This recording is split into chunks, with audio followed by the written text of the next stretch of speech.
Assalamualaikum warahmatullahi wabarakatuh. Sebelumnya, izinkan saya untuk memperkenalkan diri dan rekan-rekan saya. Saya Nuresti Rahayu dengan NIM 1916040082 sebagai moderator dalam presentasi kali ini, dan juga rekan saya Vini Andrela Putri. Assalamualaikum warahmatullahi wabarakatuh. Saya Vini Andrela Putri dengan NIM 1916040081. Dan Mita Kardila. Assalamualaikum warahmatullahi wabarakatuh. Saya Mita Kardila, NIM 1916040083. Yang saya hormati Ibu Sandra Ayu MSI selaku dosen pembimbing mata kuliah Sistem Informasi Manajemen, dan juga teman-teman yang saya banggakan.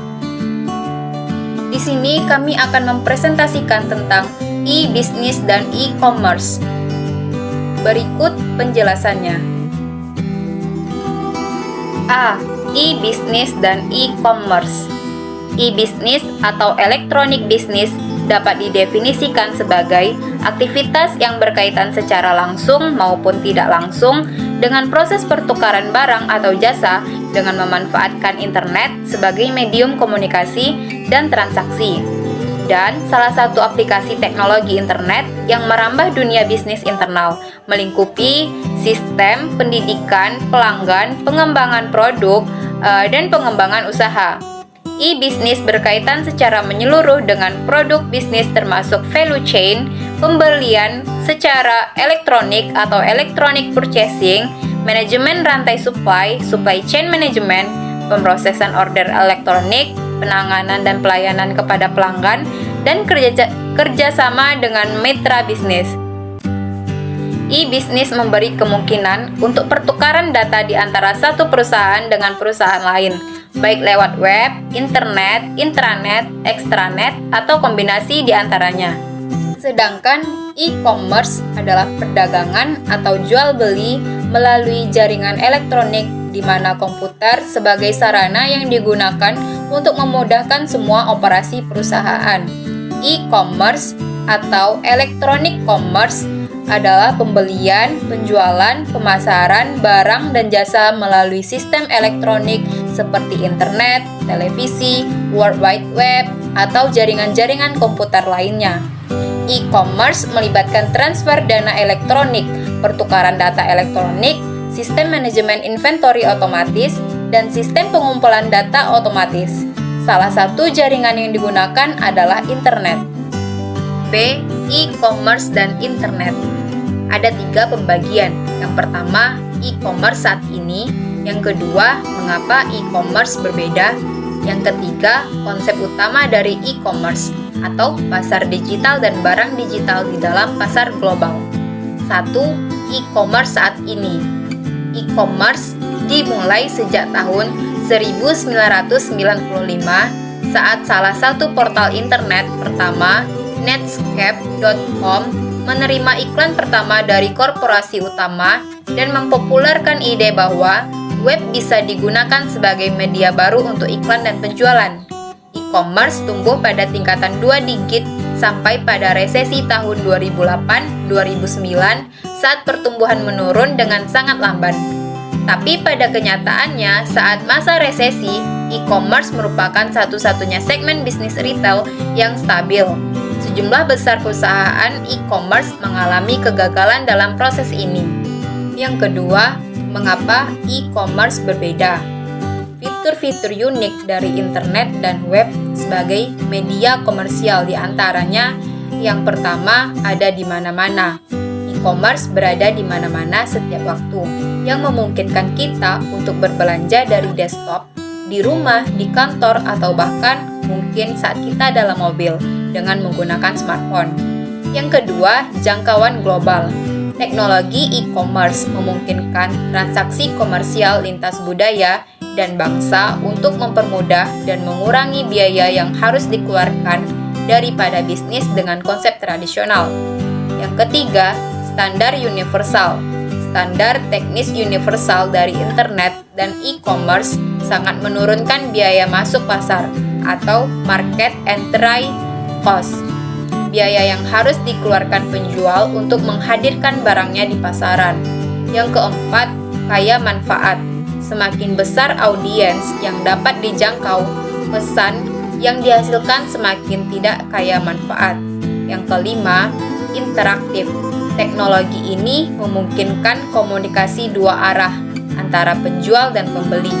Yang keenam, kepadatan informasi. Kepadatan informasi di dalam pasar, pedagang dan membuat harga dan biaya menjadi transparan. Yang ketujuh, personalisasi atau kustomisasi. Teknologi e-commerce memungkinkan personalisasi. Penjual bisa menargetkan pesan pemasarannya kepada individu yang spesifik dengan cara menyesuaikan pesan dengan kebiasaan seseorang. Yang kedelapan, teknologi sosial. Generasi pengguna konten dan jejaring sosial. Yang ketiga, konsep utama dari e-commerce. Pasar digital dan barang digital di dalam pasar global. Model bisnis untuk menentukan lokasi, waktu, dan pendapatan didasarkan sebagian pada biaya dan distribusi informasi. Internet telah menciptakan sebuah pasar digital di mana jutaan orang dapat bertukar sejumlah besar informasi secara langsung, cepat, dan gratis. Sebagai hasilnya, internet telah mengubah cara perusahaan menjalankan kegiatan bisnisnya. Tipe-tipe e-komersi. Yang pertama, bisnis e-komersi berbentuk bisnis ke konsumen, yaitu pengenceran produk dan jasa ke konsumen individu. Yang kedua, bisnis e-komersi berbentuk bisnis ke bisnis, yaitu melibatkan penjualan barang, produk atau jasa di antara bisnis-bisnis. Yang ketiga, bisnis e-komersi berbentuk konsumen ke konsumen, yaitu melibatkan konsumen menjual secara langsung kepada konsumen. Model bisnis e-komersi. Pertama, portal. Portal merupakan gerbang utama atau pintu utama untuk kita masuk ke dalam web. Contohnya seperti Yahoo, Facebook, Bing, dan lain-lain sebagainya. Kedua, e-tailer, yaitu menjual produk fisik kepada konsumen dan individu bisnis, di mana e-tailer ini memiliki keunggulan, yaitu memberikan kenyamanan, biaya rendah selama 24 jam per hari dalam 7 hari per minggu, dan juga menawarkan banyak produk-produk yang baru. Contohnya seperti Amazon, drugstore.com, dan lain sebagainya. Ketiga, penyedia konten. Saat e-commerce mulai sebagai saluran retail, ia semakin berubah menjadi sebuah saluran global, di mana konten dapat kita definisikan sebagai semua bentuk dari kekayaan intelektual, yaitu mengacu pada semua bentuk dari ekspresi manusia bisa diletakkan di dalam dunia nyata. Keempat, perantara transaksi, yaitu situs yang memproses transaksi untuk konsumen, pada umumnya dikelola oleh satu orang dengan menggunakan telepon atau dengan pos. Kelima, pencipta pasar, di mana pencipta pasar ini membangun lingkungan digital di mana pembeli dan penjual bisa bertemu, menampilkan produk, dan menetapkan harga. Keenam, penyedia layanan. Penyedia layanan ini menjual jasa-jasa online, aplikasi-aplikasi web 2.0, berbagai foto, dan situs online untuk menyimpan dan membuat cadangan, semua menggunakan model bisnis penyedia layanan. Ketujuh, penyedia komunitas, yaitu situs yang menciptakan sebuah lingkungan digital di mana orang-orang dengan ketertarikan yang sama bisa bertransaksi, berbagai hal yang menarik, foto, video, berkomunikasi dengan orang-orang yang sesuai, menerima informasi yang relevan dan menarik, dan bahkan bermain fantasi dengan mengadopsi kepribadian online yang disebut avatar. Contohnya seperti Facebook, Twitter, Instagram, WA, dan lain-lain. Modal pendapatan e-komersi. Yang pertama, modal pendapatan iklan. Pada modal pendapatan iklan ini, sebuah situs web menghasilkan pendapatan dengan cara menarik massa atau penghubung dalam jumlah yang besar yang kemudian bisa diberikan penawaran. Kedua, modal pendapatan penjualan. Pada modal pendapatan penjualan ini, perusahaan memperoleh pendapatan dengan menjual barang-barang, informasi, ataupun jasa kepada konsumen. Ketiga, modal pendapatan pelanggan, yaitu sebuah situs web menawarkan konten atau tarif layanan pelanggan untuk mengakses beberapa atau semua penawaran yang sedang berlangsung. Keempat, modal pendapatan free atau freemium.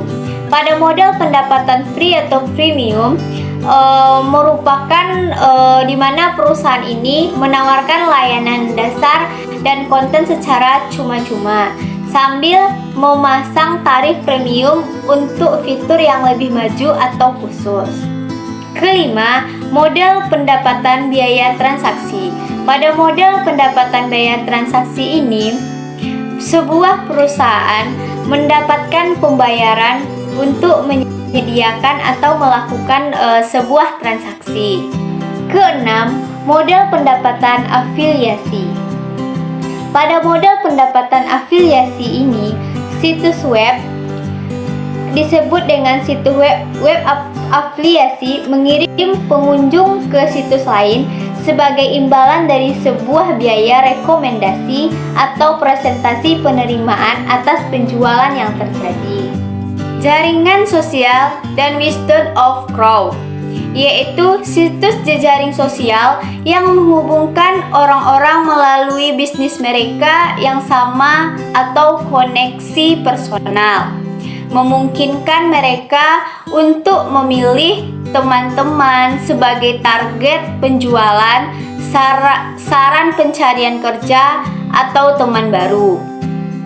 Menciptakan situs ini mana ribuan bahkan jutaan orang bisa berinteraksi, menawarkan pelaku bisnis sebuah cara baru untuk menawarkan dan memasarkan produk dan untuk menemukan siapa yang menyukai atau tidak menyukai produk mereka. Fenomena ini disebut dengan wisdom of crowds. Di dalam pemasaran, konsep Windows of Crowd ini menyarankan bahwa perusahaan harus melakukan konsultasi dengan ribuan konsumennya agar untuk membangun sebuah hubungan dengan mereka, lalu mereka akan memahami bagaimana produk atau jasa mereka digunakan, diapresiasi atau ditolak.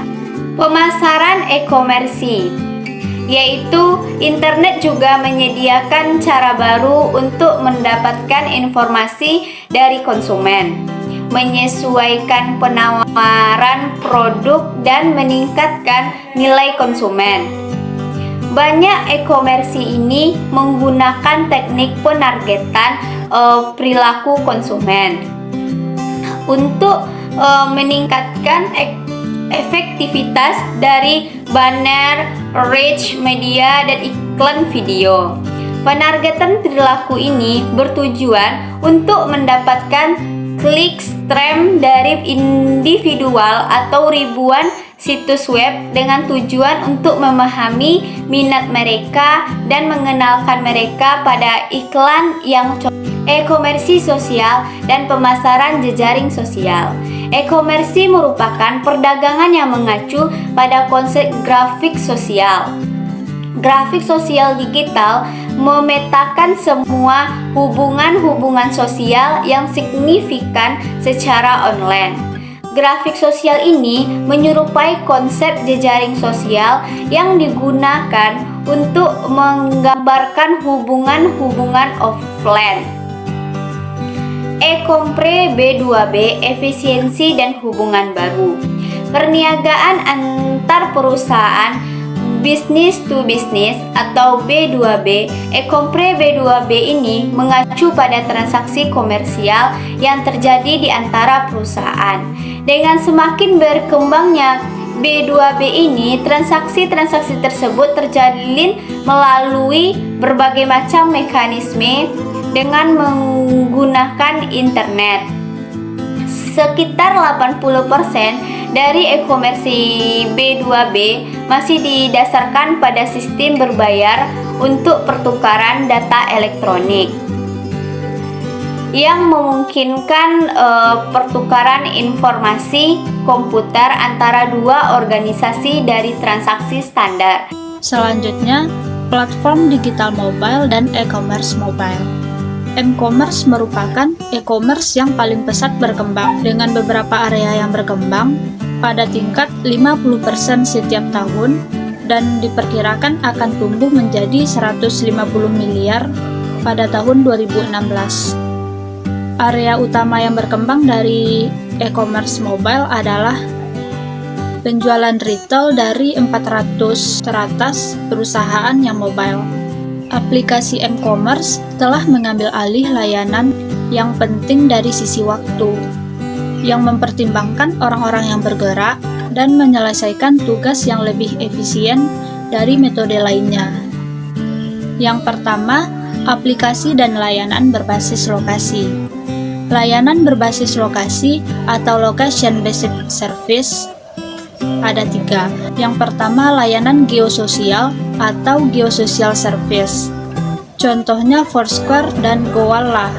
Gowalla ini atau disebut juga yang sekarang dimiliki oleh Facebook, Loop, dan penawaran terbaru dari Facebook dan Google, yang mana layanan geososial ini bisa membantu kita untuk menemukan teman kita dan sebaliknya.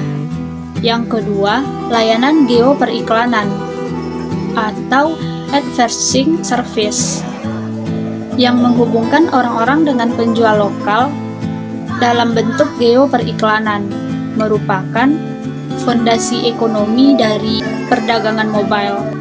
Geoperiklanan ini mengirimkan iklan kepada pengguna berdasarkan lokasi GPS mereka. Dan yang terakhir atau layanan lokasi yang ketiga yaitu layanan geoinformasi atau geoinformation service. Contohnya wikitut.me yang menyediakan penjelajah atau browser khusus untuk smartphone yang dilengkapi dengan GPS dan kompas di dalamnya yang mampu untuk mengidentifikasi lokasi secara tepat dan di mana ponsel ditempatkan. Selanjutnya, layanan perdagangan mobile lainnya. Walaupun pasar periklanan mobile pada saat ini masih sangat kecil, namun pasar ini tumbuh sangat pesat. Semakin banyak perusahaan mencari cara untuk mengeksploitasi informasi database baru yang spesifik terkait lokasi. Penyedia mobile terbesar yang menampilkan iklan yaitu platform EAD milik Apple dan platform Adamot milik Google yang diikuti dengan Millennial Media. Yahoo menampilkan iklan pada laman muka mobile untuk perusahaan-perusahaan seperti Pepsi, Procter & Gamble, Hilton, Nissan, dan Intel. Dan Google menampilkan iklan yang terhubung ke pencarian ponsel oleh pengguna sesuai dengan versi mobile dari mesin pencarinya. Selanjutnya, permainan dan hiburan, misalnya smartphone dan tablet, yang mana smartphone dan tablet ini telah berkembang menjadi platform hiburan yang mudah dibawa kemana saja. Smartphone seperti iPhone dan perangkat berbasis Android menawarkan permainan digital, film, pertunjukan TV, musik, dan nada dering yang dapat diunduh dan dapat di-streaming. Materi selanjutnya, membangun kehadiran e-commerce. Pada tahun 2012, kehadiran e-commerce tidak hanya berupa situs web perusahaan, namun juga termasuk situs di jaring sosial seperti di Facebook, Twitter perusahaan, dan aplikasi smartphone di mana pembeli dapat mengakses layanan kita. Ada dua tantangan manajemen yang penting untuk membangun kehadiran e-commerce. Yang pertama, mengembangkan pemahaman yang jelas tentang tujuan bisnis. Yang kedua, mengetahui bagaimana memilih teknologi yang tepat untuk mencapai tujuan tersebut. Selanjutnya, potongan teka-teki dari situs yang dibangun. Misalnya, seorang manajer dari sebuah perusahaan berskala menengah yang memiliki 10.000 karyawan di seluruh dunia, beroperasi di 8 negara yang ada di Asia, Eropa, dan Amerika Utara. Manajer senior memberikannya anggaran sebesar 1 juta untuk membangun sebuah situs e-commerce dalam setahun. Tujuan dari pembuatan situs ini yaitu untuk penjualan dan pelayanan 20.000 pelanggan perusahaan, yang sebagian besar adalah toko mesin-mesin kecil dan toko-toko pembuatan logam di seluruh dunia. Lalu, bagaimana memulainya? Yang pertama, kita perhatikan area utama di mana akan perlu membuat keputusan-keputusan. Dalam hal organisasi dan sumber daya manusia, harus membawa sebuah tim yang memiliki keterampilan sesuai untuk membangun dan mengelola e-commerce yang sukses. Tim ini akan membuat keputusan utama tentang teknologi, desain situs, dan kebijakan sosial dan informasi yang akan diaplikasikan di situs tersebut. Selanjutnya, sasaran bisnis, kemampuan sistem, dan pentingnya informasi. Ketika ingin membangun sebuah situs, perlu untuk mengetahui apa yang kita harapkan dari e-commerce dalam menjalankan bisnis kita. Pelajaran yang bisa diambil dari pertanyaan yang ini yaitu bahwa keputusan bisnislah yang akan menentukan teknologi, bukan sebaliknya. Hal ini menegaskan bahwa apa yang akan digunakan harus sesuai dengan bisnis. Namun, bagaimana mengartikan sebuah strategi, modal bisnis, dan ide-ide ke dalam sebuah situs e-commerce? Perencanaan harus bisa mengidentifikasi sasaran bisnis yang spesifik dari situs, lalu harus mengembangkan sebuah daftar dari fungsi-fungsi sistem dan kebutuhan informasi. Sasaran bisnis sederhananya adalah fungsi atau kemampuan seperti apa yang diharapkan dari situs yang akan dikembangkan. Kemampuan sistem adalah kemampuan sistem informasi yang dibutuhkan untuk mencapai sasaran bisnis. Kebutuhan informasi untuk sebuah sistem adalah elemen-elemen informasi yang bisa diproduksi oleh sebuah sistem untuk mencapai sasaran bisnis. Selanjutnya, membangun situs web secara mandiri versus alih daya. Ada banyak pilihan dalam membangun dan mengelola situs web. Sebagian besar tergantung kepada seberapa banyak uang yang bersedia untuk dikeluarkan.